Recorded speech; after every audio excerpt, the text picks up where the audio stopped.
Perkenalkan, nama saya Silverius Evandra, NIM 19104168840, kelas A1 jurusan Manajemen, mata kuliah Perilaku Organisasi, dosen Bapak Adi Mursalin SEMM. Hari dan tanggal Senin 8 November tahun 2021. Di sini saya akan menjawab soal UTS mata kuliah Perilaku Organisasi. Soal yang pertama, jelaskan apa yang dimaksud dengan perilaku organisasi. Jawaban, manusia dalam memenuhi kebutuhannya tidak bisa berdiri sendiri. Agar kebutuhan itu dapat terpenuhi, maka manusia harus berorganisasi. Organisasi merupakan suatu alat yang diperlukan dalam masyarakat untuk mencapai tujuan tertentu melalui suatu tindakan yang harus dilakukan dengan kerjasama. Hadiah Diningrat menyatakan organisasi adalah suatu kelompok manusia yang saling kerjasama dan menyumbangkan usahanya terhadap tercapainya suatu tujuan. Dengan kata lain, organisasi merupakan sarana atau alat bagi orang-orang dalam bekerjasama untuk mencapai tujuan yang diharapkan, yang di dalamnya terdapat hubungan kerja yang saling berhubungan satu sama lain.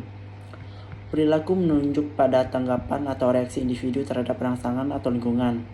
Perilaku seseorang dalam satu organisasi itu ditentukan oleh banyak faktor. Ada kalanya perilaku seseorang dipengaruhi oleh kemampuannya, ada pula karena kebutuhannya, dan ada juga karena dipengaruhi oleh pengharapan dan lingkungannya. Dengan demikian, perilaku organisasi merupakan suatu bidang studi ilmu terapan yang mengkaji hubungan antara manusia dalam organisasi, baik manusia sebagai individu maupun sebagai anggota kelompok, serta hubungan antara manusia dan organisasi. Artinya bahwa perilaku organisasi bisa mendeskripsikan, menjelaskan, memprediksi, dan dapat mengendalikan perilaku manusia dalam organisasi. Dengan mempelajari perilaku organisasi agar dapat membantu manajer mengidentifikasi masalah yang dihadapi, menentukan bagaimana cara mengkoreks menggunakan pendekatan keperilakuan, sehingga dengan pendekatan perilaku organisasi akan dapat meningkatkan kualitas dan produktivitas pegawai dalam organisasi. Soal yang kedua, jelaskan pengertian perilaku organisasi menurut para ahli. Jawaban, pengertian perilaku organisasi menurut para ahli yaitu yang pertama, Robin dan Judge tahun 2008, yaitu perilaku organisasi adalah bidang studi yang menyelidiki pengaruh yang dimiliki oleh individu, kelompok, dan struktur terhadap perilaku dalam organisasi yang bertujuan menerapkan ilmu pengetahuan guna meningkatkan keefektifan suatu organisasi. Yang kedua, menurut Toha tahun 2014, mengemukakan perilaku organisasi adalah suatu studi yang menyangkut aspek-aspek tingkah laku manusia dalam suatu organisasi atau suatu kelompok tertentu. Yang ketiga, menurut Handoko tahun 2000, mengatakan perilaku organisasi atau organization behavior pada hakikatnya mendasarkan kajiannya pada ilmu perilaku itu sendiri atau akar ilmu psikologi yang dikembangkan dengan pusat perhatiannya pada tingkah laku manusia dalam organisasi. Keempat, menurut Mullins tahun 2005 mengatakan perilaku organisasi sebagai studi dan pemahaman tentang perilaku individu dan kelompok dan pola struktur untuk membantu meningkatkan kinerja dan efektivitas organisasi. Kelima, menurut Georgia dan Jones tahun 2002 mengatakan perilaku organisasi adalah sebagai suatu studi tentang berbagai faktor yang memengaruhi tindakan individu dan kelompok dalam organisasi serta bagaimana organisasi mengelola lingkungannya. Keenam, menurut Gordon tahun 2002 mengatakan bahwa perilaku organisasi adalah konsep-konsep dan teori-teori yang dapat membantu orang memahami, menganalisis, dan menjelaskan perilaku dalam organisasi. Ketujuh, menurut Greenberg dan Baron tahun 2003 mengatakan bahwa perilaku organisasi merupakan bidang bersifat multidisiplin yang membahas perilaku organisasi sebagai proses individu kelompok dalam organisasional. Soal yang ketiga, sebutkan dan jelaskan tujuan mempelajari perilaku organisasi. Jawaban, Sobirin tahun 2015 mengatakan tujuan mempelajari perilaku organisasi bagi para manajer yang diberi mandat oleh para pemilik organisasi yaitu mendeskripsikan, menjelaskan, dan memprediksi serta mengendalikan perilaku manusia dalam organisasi agar tujuan didirikannya organisasi dan tujuan orang-orang yang terlibat di dalamnya bisa tercapai secara optimal. Adapun kelanjutannya, yang pertama yaitu mendeskripsikan perilaku manusia, yaitu mengenali, mendiagnosis, dan menjelaskan kejadian-kejadian yang secara teratur dan predictable terjadi dalam sebuah organisasi sehingga dapat diidentifikasi masalah dan menjelaskan perilaku manusianya untuk dapat diambil tindakan perbaikan oleh para manajer. Kedua, menjelaskan dan memprediksi perilaku manusia, yaitu untuk memahami dan menjelaskan apa yang sedang terjadi pada saat ini dan mengidentifikasi faktor-faktor yang menyebabkan mengapa pola aktivitas tersebut berjalan ajak sehingga para manajer dapat memahami apa yang sedang terjadi untuk dapat diantisipasi dan memprediksi hal-hal yang sama yang mungkin terjadi di masa datang sehingga bisa diambil keputusan-keputusan penting yang berguna bagi organisasi dan kelancaran organisasi. Yang ketiga, mengendalikan perilaku manusia, yaitu dalam mengendalikan perilaku manusia bukan sekedar mengawasi atau mengarahkannya, tetapi sekaligus jika diperlukan mengubahnya manakala perilaku tersebut disfungsional agar dapat meningkatkan kinerja pegawai. Namun, yang perlu diperhatikan dalam mengendalikan perilaku karyawan harus dilakukan secara hati-hati agar kedua belah pihak tidak merasa dilanggar hak-haknya. Menurut Chen dan Glinau tahun 2008 menyatakan tujuan mempelajari perilaku organisasi adalah yang pertama untuk dapat memahami dan menjelaskan kejadian-kejadian yang terjadi dalam organisasi sehingga dapat mengembangkan cara berpikir tentang kejadian-kejadian di dalam lingkungan organisasi. Setelah memahami perilaku-perilaku yang terjadi dalam organisasi, maka dapat meramalkan kejadian-kejadian yang akan terjadi pada organisasi tersebut. Mempelajari perilaku organisasi untuk dapat meramalkan dan menjelaskan kejadian-kejadian yang terjadi dalam organisasi. Bila dijumpai pola kejadian yang berulang-ulang dalam organisasi, maka dilakukan identifikasi kekuatan dan faktor-faktor kelemahan yang menyebabkan faktor tersebut terjadi sehingga membuat lingkungan organisasi dapat menjadi lebih stabil.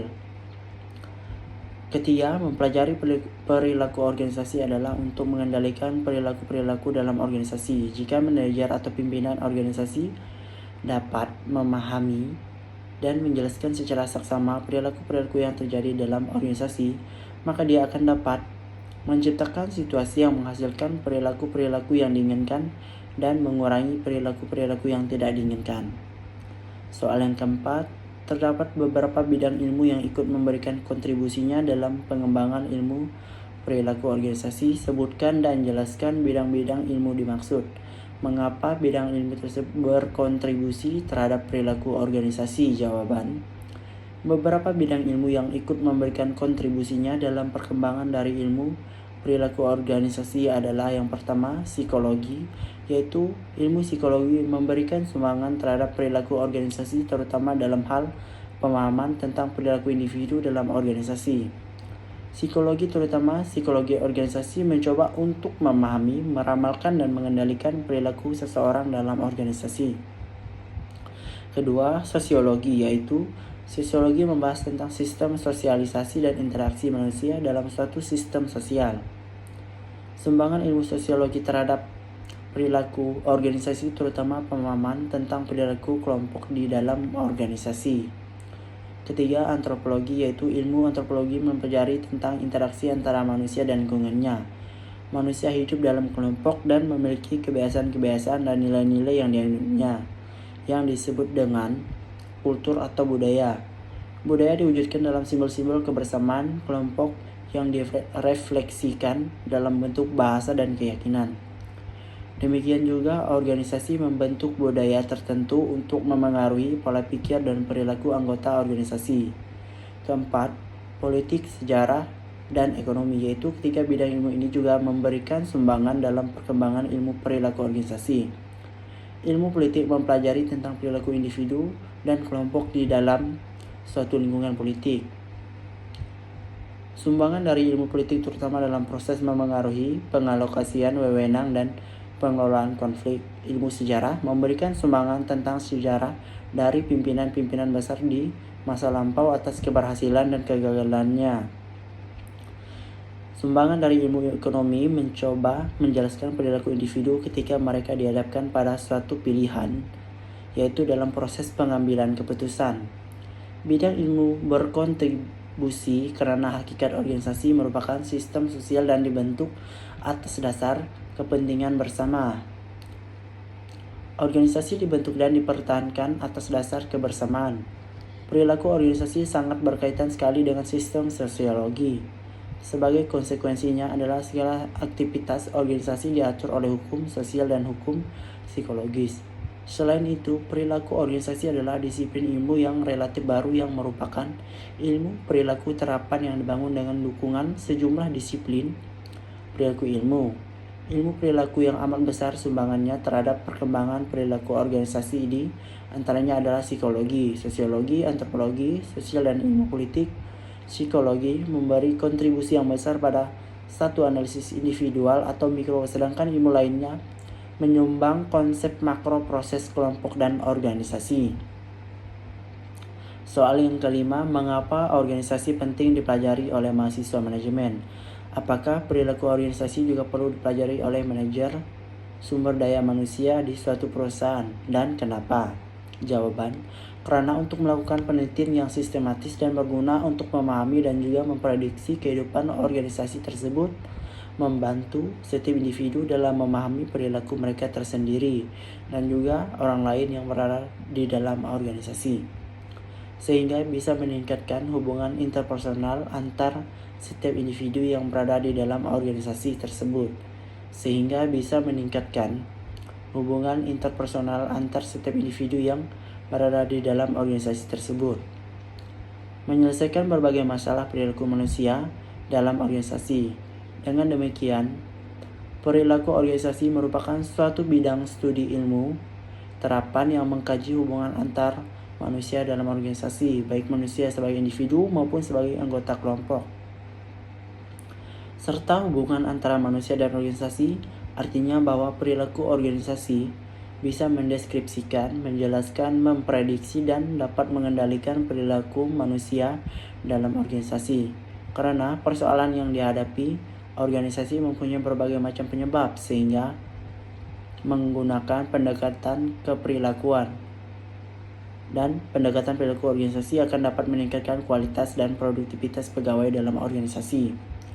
Para pemimpin akan memberikan wewenang kepada orang-orang yang dalam organisasi untuk merancang dan mengimplementasikan program-program yang membawa perubahan, meningkatkan layanan pelanggan, dan membantu pegawai menangani konflik dalam organisasi dan dalam kehidupan.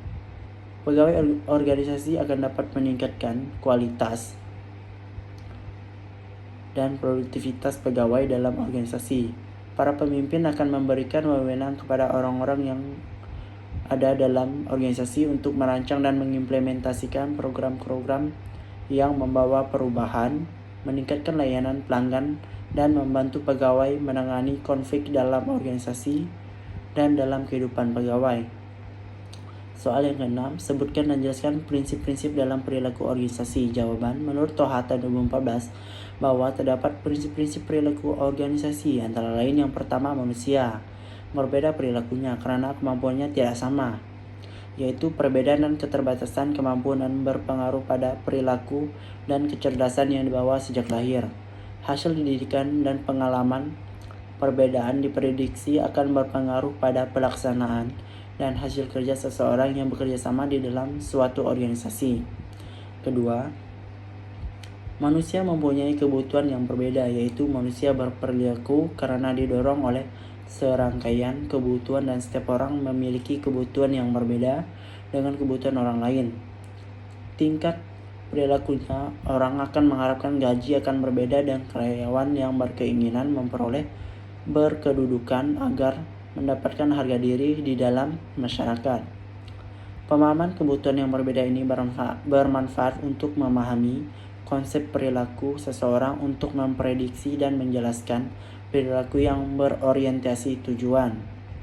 Ketiga, orang berpikir tentang masa depan dan membuat pilihan tentang bagaimana bertindak, yaitu kebutuhan-kebutuhan dari setiap orang dapat dipenuhi lewat perilakunya masing-masing. Seseorang yang dihadapkan dengan sejumlah kebutuhan yang potensial harus dipenuhi lewat perilaku yang dipilihnya, karena ia yakin dapat mengarahkan untuk mendapatkan sesuatu hasil tertentu. Keempat, seseorang memahami lingkungannya dalam hubungannya dengan pengalaman masa lalu kebutuhannya, yaitu memahami lingkungan adalah suatu proses yang aktif di mana seseorang mencoba membuat lingkungannya itu mempunyai arti baginya. Pengalaman dari seseorang sangatlah penting di dalam memberikan sumbangsih pemikiran dan bagaimana seseorang bertindak di dalam suatu organisasi. Jadi lingkungan sangat banyak memberikan objek dan peristiwa ketimbang dengan kemampuan manusia yang dimilikinya untuk memahami objek dan peristiwa tersebut. Kelima, seseorang mempunyai reaksi-reaksi senang atau tidak senang, dan ini akan menjadikan seseorang berbuat yang berbeda dengan orang lain di dalam rangka menanggapi sesuatu hal. Seseorang bisa puas mendapatkan gaji tertentu karena bekerja di suatu tempat tertentu. Orang lain pada tempat yang sama merasa tidak puas. Kepuasan dan ketidakpuasan ini timbul karena adanya perbedaan dari sesuatu yang diterima dengan sesuatu yang diharapkan seharusnya diterima. Keenam, banyak faktor yang menentukan sikap dan perilaku seseorang, yaitu adanya perasaan senang dan tidak senang. Seseorang bisa merasa senang karena merasa dihargai, diperhatikan, mendapatkan imbalan tertentu karena bekerja. Maka dia akan puas sehingga menunjukkan sikap yang baik dalam bekerja atau sebaliknya. Soal yang ketujuh, jelaskan karakteristik perilaku organisasi. Jawaban, Emerson and Gleno tahun 2008 menyatakan bahwa dalam mempelajari perilaku organisasi, perhatian dipusatkan pada 3 karakteristik, yaitu yang pertama perilaku, yaitu fokus dari perilaku organisasi adalah perilaku individu dalam organisasi. Untuk dapat memahami perilaku organisasi, maka harus mampu memahami perilaku berbagai individu dalam organisasi. Kedua, struktur, yaitu struktur dari organisasi dan kelompok. Struktur berkaitan dengan hubungan yang bersifat tetap dalam organisasi, bagaimana pekerjaan-pekerjaan dalam organisasi dirancang, bagaimana pekerjaan-pekerjaan itu diatur dalam organisasi. Struktur organisasi berpengaruh besar terhadap perilaku organisasi atau orang-orang dalam organisasi secara efektivitas dari organisasi tersebut. Ketiga, proses, yaitu proses organisasi berkaitan dengan interaksi yang terjadi antara anggota organisasi. Proses organisasi antara lain meliputi komunikasi, kepemimpinan, proses pengambilan keputusan, dan kekuasaan. Salah satu pertimbangan utama dalam merancang struktur organisasi yang efektif adalah agar berbagai proses tersebut dapat dilakukan dengan efektif dan efisien.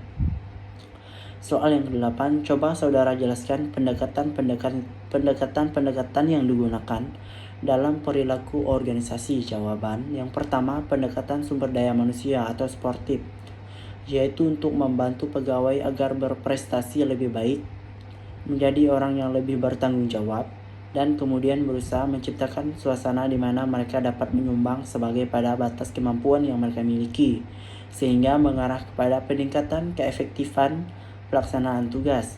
Kedua, pendekatan kontingensi, yaitu pendekatan kontingensi mengandung pengertian bahwa adanya lingkungan yang berbeda menghendaki praktek perilaku yang berbeda pula untuk mencapai keefektifan. Ketiga, pendekatan produktivitas, yaitu pendekatan produktivitas sebagai ukuran seberapa produktivitas yang lebih baik merupakan ukuran yang bernilai tentang seberapa baik penggunaan sumber daya dalam masyarakat. Dalam hal ini, perlu diingat bahwa konsep produktivitas tidak hanya diukur dalam kaitannya dengan masukan dan keluaran ekonomis, tetapi masukan manusia dan juga sosial.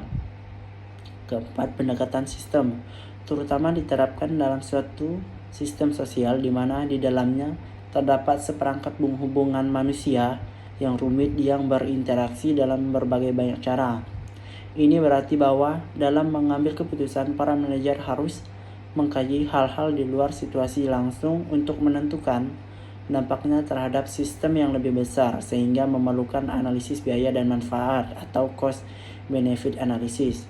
Soal yang ke-9, Apa yang Anda ketahui tentang perilaku individu dan nilai-nilai? Jawaban, perilaku individu adalah cikal bakal dari perilaku organisasi.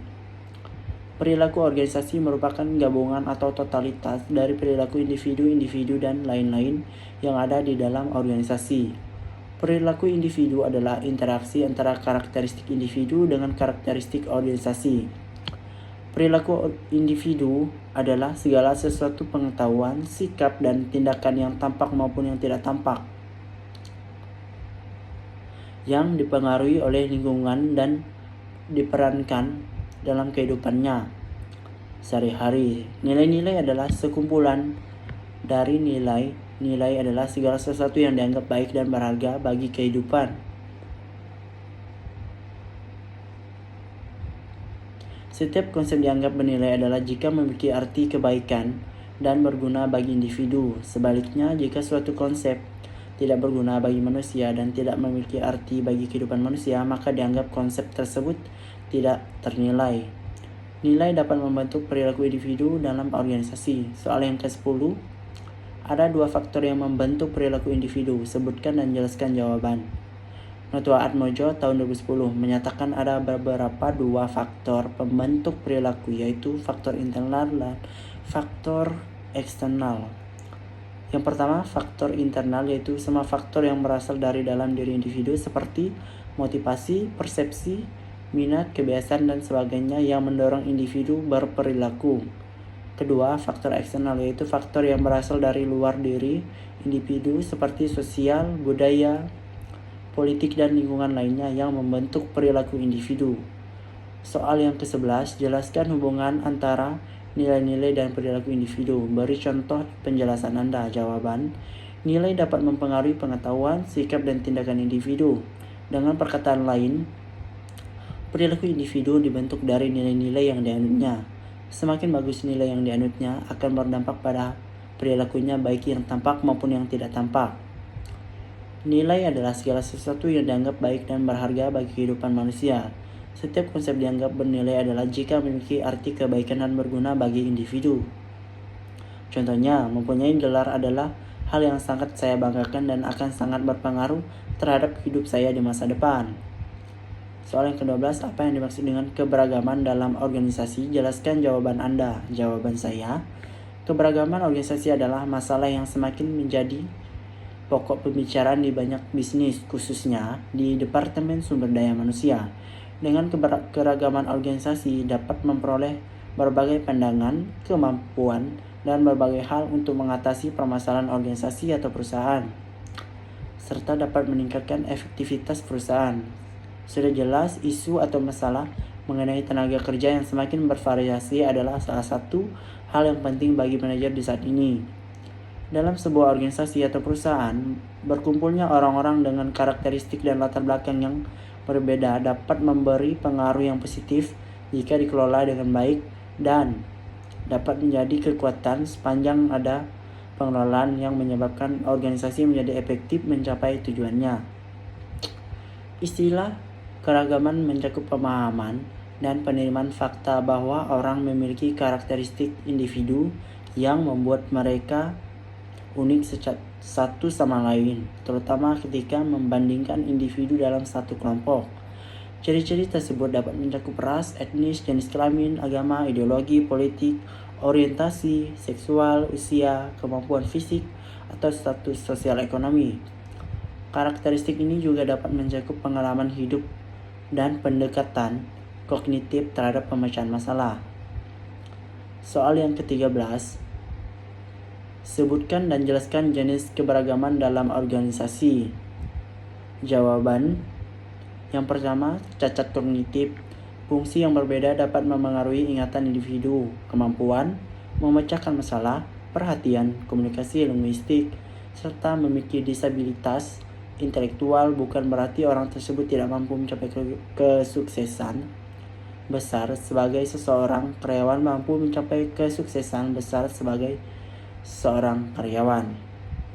Kedua, kemampuan fisik dan cacat tubuh memperkerjakan individu dengan berbagai disabilitas dalam pengalaman tidak hanya akan membantu tim Anda membangun lingkungan yang lebih beragam dan inklusif, tetapi juga membawa perspektif dan ide unik untuk membantu perusahaan Anda menjangkau pasar pelanggan dan klien yang lebih luas.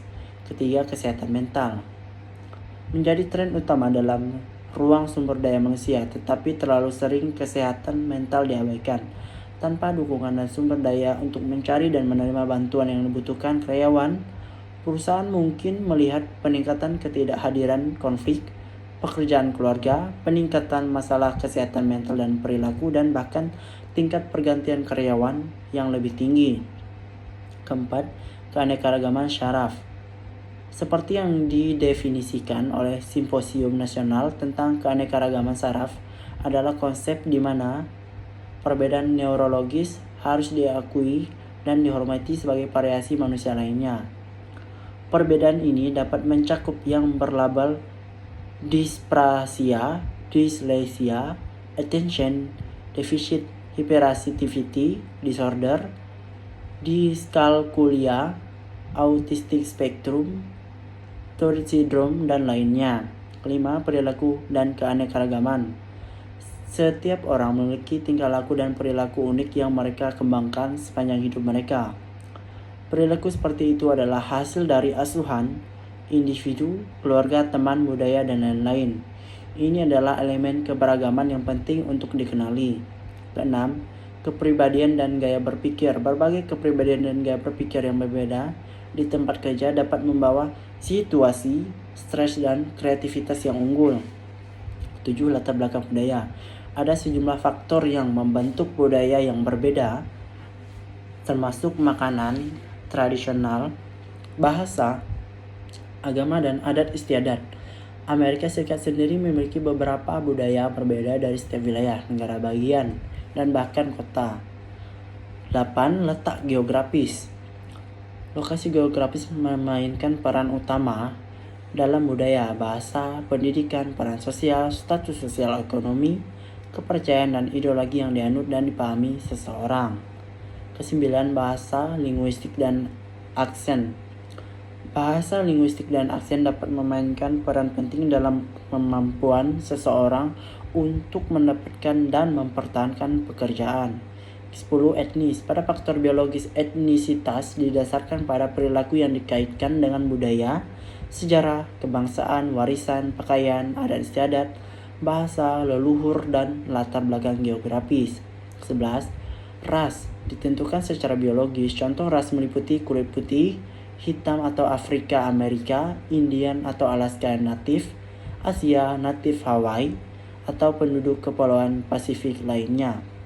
12. Status kewarganegaraan. Larangan mendiskriminasi calon dan karyawan saat merekrut, merujuk, mempekerjakan, atau memecat individu berdasarkan kewarganegaraan atau status imigrasi mereka. 13. Usia. Pada setiap waktu, ada beberapa generasi yang bekerja di angkatan kerja. Setiap generasi memiliki perbedaan tersendiri yang ditentukan oleh periode waktu orang dilahirkan dan perubahan sosial, politik, dan ekonomi yang unik yang terjadi selama masa kecil mereka. 14. Keluarga dan asuhan. Keluarga memiliki pengaruh yang signifikan terhadap kehidupan setiap individu. Hal tersebut itu memainkan peran dalam pengasuhan seseorang dan memberikan dukungan sepanjang hidup seseorang. 15. Ideologi. Ideologi berperan untuk kenyamanan karyawan dalam berbagai pendapat dengan rekan kerja. Ideologi yang sangat berbeda dapat membuat individu lebih berhati-hati untuk memulai percakapan dengan rekan kerjanya jika mereka tahu hal itu akan dapat memicu perdebatan sengit. 16. Moral. Mencerminkan keyakinan individu untuk pikiran dan perilaku yang dapat diterima. Moral cenderung mencerminkan asuhan individu, keluarga, pengalaman hidup, pendapatan, ideologi, latar belakang, budaya, status kewarganegaraan, hak istimewa, kepribadian, status sosial ekonomi, peran sosial, serta kepercayaan sosial, agama, politik, dan duniawi. Ke-17. Peran sosial. Stereotipe seringkali berkorelasi dengan peran sosial yang dimiliki tentang demografi tertentu dan dapat memengaruhi kemampuan individu. 18. Identitas gender. Peran gender sebagai konstruksi sosial yang bervariasi menurut budaya yang berbeda dan ditetapkan pada individu saat lahir berdasarkan jenis kelamin biologis mereka. Ke-19, ekspresi gender. Ekspresi gender yang mungkin berbeda dari jenis kelamin atau identitas gender individu mengacu pada penampilan luar identitas gender individu. Ekspresi gender dapat ditafsirkan melalui pakaian, rambut, riasan, suara, perilaku tingkah laku, minat. Ke-20, seks. Tidak seperti identitas gender dan ekspresi gender, seks mengacu pada perbedaan biologis dan genetik antara tubuh pria dan wanita. Ke-21, orientasi seksual. Orientasi seksual juga berbeda dengan identitas gender, ekspresi gender, dan seks biologis. Orientasi seksual didefinisikan sebagai ketertarikan emosional, romantis, atau seksual yang melekat pada diri. Orientasi seksual yang umum termasuk heteroseksual, gay, lesbian, biseksual, aseksual, dan panseksual. Kedua-dua, pendidikan. Pendidikan sangat bervariasi menurut lokasi, sekolah, dan guru, dan dapat sangat dipengaruhi oleh undang-undang dan peraturan. Tidak ada satu orang pun yang memiliki pendidikan yang sama persis. 23, pendapatan. Penghasilan memainkan peran utama dalam kehidupan setiap individu sejak lahir dan selama mereka dibesarkan, karir profesional, hingga pensiun. Pendapatan dapat dipengaruhi oleh lokasi geografis, pajak keluarga, pendidikan, keterampilan, dan latar belakang sosial ekonomi. Kedua-empat, status sosial ekonomi. Status sosial ekonomi merupakan ukuran dan kategorisasi orang yang berdasarkan pendidikan, pendapatan, dan pekerjaan mereka. Ini juga merupakan indikator yang kuat dari hak istimewa, serta peluang dan sumber daya yang dapat diakses seseorang untuk unggul di sekolah dan pekerjaan. Kedua-lima, pengalaman hidup. Pengalaman hidup mencakup semua kejadian unik, pendidikan, militer pribadi, dan publik yang dialami seseorang sepanjang hidupnya. Kedua-enam, hak istimewa. Hak ini mengacu pada kekuatan sosial yang dapat dinikmati berdasarkan jenis kelamin, identitas gender, ras, etnis, agama, usia, status kewarganegaraan, status sosial ekonomi, peran sosial, latar belakang budaya, dan status sosial disabilitas seseorang. Kedua-tujuh, status pernikahan. Pernikahan merupakan peristiwa besar bagi banyak orang. Bukan hanya itu, menikah, bercerai, berpisah, atau menjadi janda dapat mengubah keyakinan. Kedua-delapan, status orang tua. Pemberi kerja dapat mendukung orang tua yang bekerja dengan memberikan manfaat seperti jam kerja yang fleksibel, tunjangan pengasuhan anak, cuti orang tua, dan bantuan adopsi untuk meringankan tantangan yang dihadapi orang tua yang bekerja. 29, pengalaman militer. Para veteran menawarkan banyak keterampilan, pengetahuan, dan pengalaman menjadikan mereka dapat berkontribusi luar biasa untuk berperan dalam berbagai perusahaan. Namun, banyak pengusaha tidak terbiasa dengan budaya militer. Pengalaman atau bahasa militer yang umum yang mungkin menyulitkan mereka untuk memahami nilai yang dapat diberikan oleh individu tersebut ke perusahaan.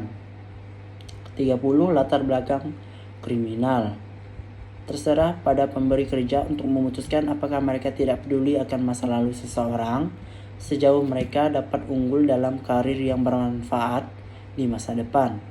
31, keyakinan politik. Terdapat banyak perbedaan pendapat tentang bagaimana dan kapan politik diperbolehkan di tempat kerja.